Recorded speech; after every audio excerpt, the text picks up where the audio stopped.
Cinema டைரக்டர்ஸ்லாம் இந்த AI பார்த்து பயந்துட்டு இருக்காங்கன்னு சொல்லிட்டு சோஷியல் மீடியாவில் பயங்கரமாக வைரல் ஆகிட்டு இருக்கு. இந்த 3-4 நாளாக பயங்கரமாக வைரல் ஆகிட்டு இருக்கு. நீங்களே பார்த்துக்கலாம். இந்த கூகுள் VO3 பேருக்கு அடிக்கடி கேள்விப்பட்டிருக்கலாம். ஆனால் உண்மையான ஆபத்து டேரக்டர்ஸ்க்கான்னு கேட்டால் இல்லை, ஆக்டர்ஸுக்கு தான். ஏன் அப்படி சொல்கிறேன்னா, ஒரு படம் எடுக்கணும்னா டேரக்டர் தான் தேவை, ஆக்டர் கிடையாது. டேரக்டர்ன்றது யார்? ஒரு கிரியேட்டர். அந்த கிரியேட்டருக்கு ஒரு ஆர்டிஸ்ட் தேவை, கேமராமேன் தேவை. இப்போது இது ரெண்டுமே இல்லாமல் ஒரு ஏஐனால் இதை பண்ண முடியும் அப்படின்னா, ஒரு கமெண்ட் கொடுத்து அவரோட கதையை அதில் டெலிவரி பண்ணால் அவருக்கு ஒரு ஷார்ட் ஃபிலிம் அழகாக ரெடி ஆகிடும். சரியான கதை மட்டும் இருந்தால் போதும். என்னதான் ஏஐ பயங்கரமாக பீக்கில் வளர்ந்தாலும் விஷுவலாக டேரக்டர்ஸ்க்கு அது பூர்த்தி பண்ணுமா அப்படின்றது தெரியல. என்ன வேணுமோ அது வேணும், அவ்வளோதான்.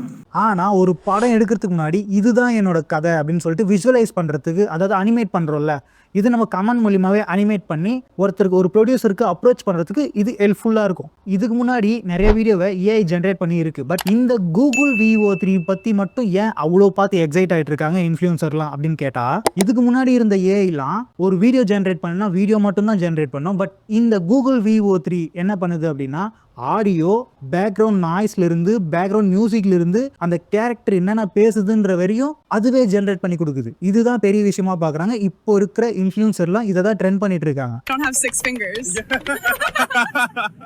Some people say we're just AI created via some simple prompts. Thoughts? If I'm just a prompt, mine clearly said add anxiety and a caffeine addiction.